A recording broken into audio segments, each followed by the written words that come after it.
Hi, welcome to my vlog. So ngayon nandito ako sa pananim kong talong. Yung talong ko ay may mga sanga na siya at may masangada rin sa ilalim. Gusto ko lang mag-experiment kasi first time ko magtanim ng talong. So gusto ko ay putulin yung mga dito sa ilalim. Yan. Initan lang natin.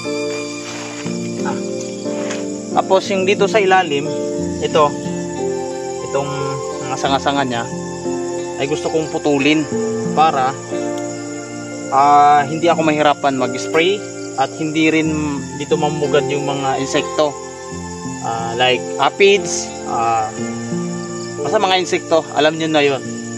Gusto ko putulin to. Yan.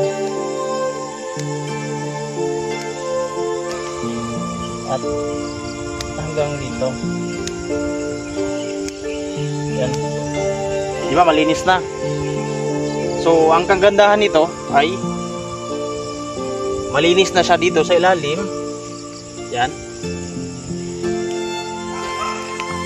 Tapos makapag-produce pa siya ng vitamins dito sa mga bunga niya.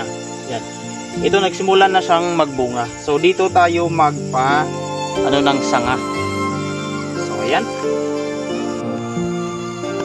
After ilang months na yung pinutulan natin dito, ito na siya. Dami na siyang bunga.